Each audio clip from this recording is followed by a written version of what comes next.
Hello, my name is Jeremy Rondo. I've been a CPA since 2008 and a partner with M&P in Swift Current, Saskatchewan since 2012.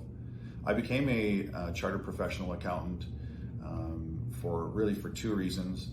One, the credibility that comes with the designation. It's a very difficult designation to obtain, and the flexibility that comes with the designation, meaning that there's lots of different options, career options with an accounting degree and a CPA designation, whether it's finance, accounting, owning your own business.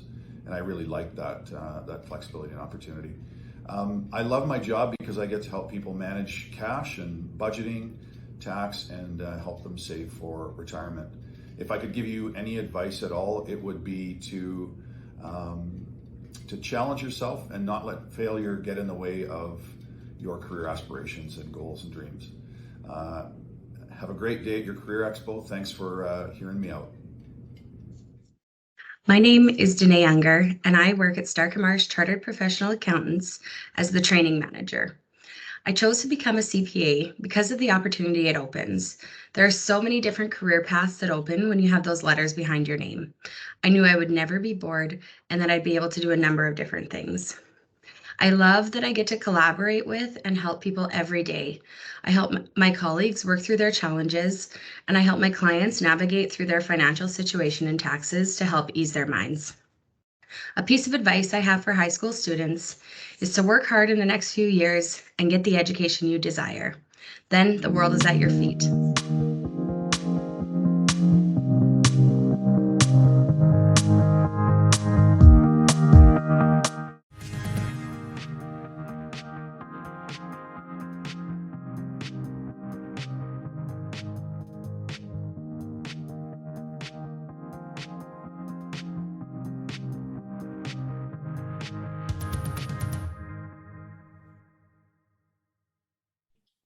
Hi, welcome students from Chinook School Division. Thank you so much for inviting me to join you today at your career fair. My name is Jennifer Marlowe. I am a CPA and I work for the Institute of Chartered Professional Accountants of Saskatchewan here in Regina. It's often called CPA Saskatchewan for short. I would like to share a little bit more detail about the CPA program and the CPA designation with you today, and I hope to catch your interest with just a short presentation that I have for you. Thanks. Okay, so here are some of the basics. Accountants essentially keep the finances in check. This could be people's finances, a business's finances, even sometimes a not-for-profit or the government's. Professional accountants are a regulated profession. This means that we're controlled by law in Saskatchewan and governed by a regulatory body. So for accountants in Saskatchewan, we've been given the ability to self-regulate. So CPA Saskatchewan is the governing body. We have a board that's comprised of CPAs, and we govern all of the CPAs across Saskatchewan. This is similar to what you'd expect, for example, with things like doctors and lawyers. Without going to medical school and registering with the College of Physicians, it would actually be illegal for me to call myself a doctor and open up a doctor's office. It's the same type of idea with professional accountants in Saskatchewan. There are over 210,000 of us. So if you're really good at math, you might do a quick calculation on what the percentage of Canada's population is actually CPAs. If you're really good at math and can do that calculation, you might be a very good CPA. If you weren't so fast, I'll let you know that this actually amounts to about 0.5% of the Canadian population. And actually, one common misconception is that accounting requires really difficult math. Most accounting actually doesn't require much higher than grade 10 math, but it's the business skills that are kind of the higher level tricks or tools of the trade. And it's the ability to actually understand what the numbers and what that math means for each company. And finally, CPA is not a degree. In fact, in most cases, you actually need a degree to begin working towards your CPA designation. It is rather what we call a business designation, and it's actually Canada's largest and most prestigious. So, where do CPAs work? The answer is truly everywhere. These are all examples of companies where Saskatchewan CPAs do in fact work here in Canada and even abroad, and they work in a variety of different roles. One of the unique things that I think is really cool about being a CPA is that most jobs that you can think of kind of take place somewhere specific. So if I give an example, nurses tend to usually work in hospitals or other healthcare facilities. Pilots tend to work in an airplane. However, CPAs are truly needed in every type of organization because every company has finances that need to be kept in check. I think a really good example of this is the Saskatchewan Roughriders. You're going to see their logo kind of near the center of that screen. You might not have necessarily thought of them as a business before. I think most people in Saskatchewan probably think of them as a football team.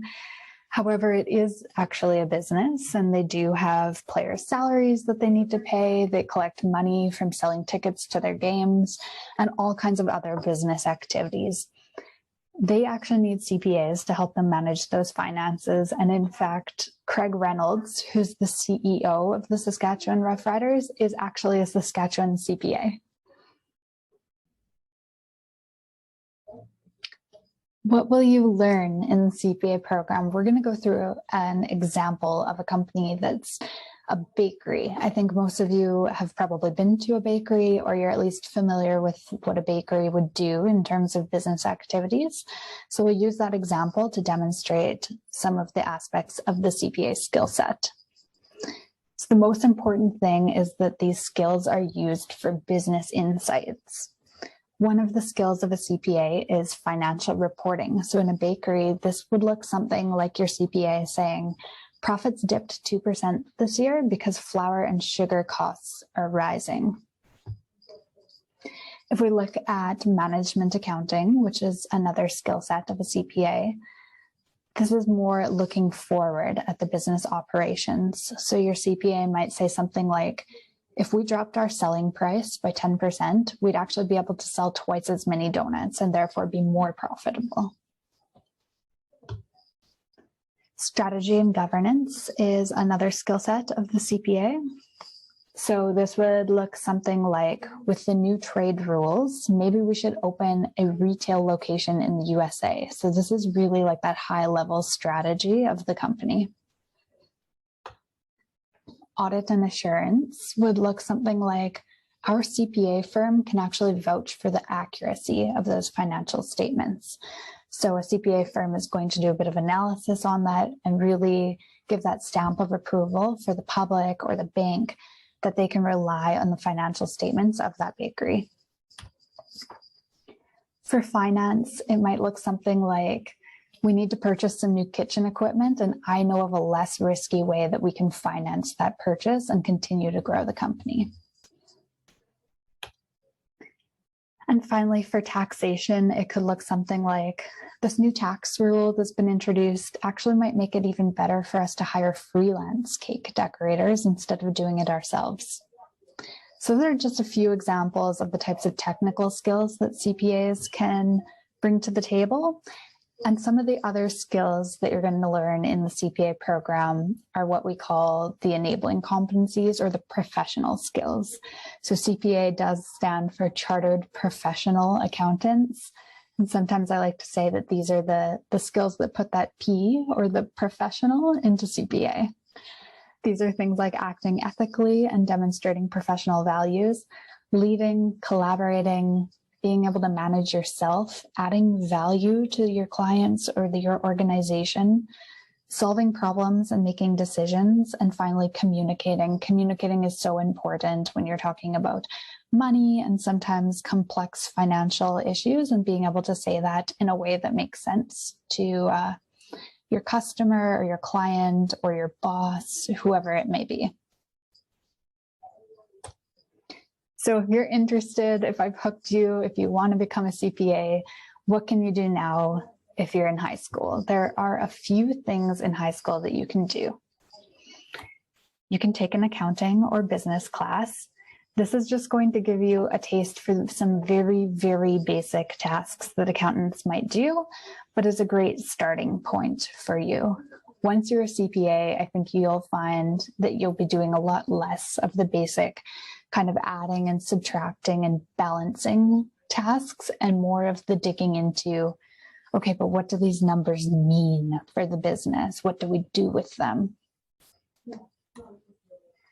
You may also want to discuss your career options with your career counselor or ask them about what post-secondary programs might be appropriate for you if you're considering a career as a professional accountant.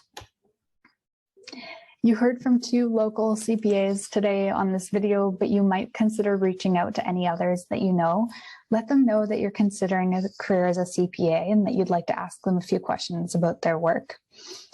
They won't probably be able to tell you specific details about their clients or the finances of the businesses that they help, but they can probably tell you some pretty good information about what they like about their jobs, why they chose to be an accountant, and those kinds of things, and that can really help you make a decision about your future. And finally, if it's available to you at your school, you might consider joining a business club such as Junior Achievement. Could give you a really good taste of what it might be like out in the business world. And then if you've really, really decided that the CPA program is for you, you can apply into a university program that would cover the CPA prerequisites. This would most commonly be achieved through a business degree and majoring in accounting.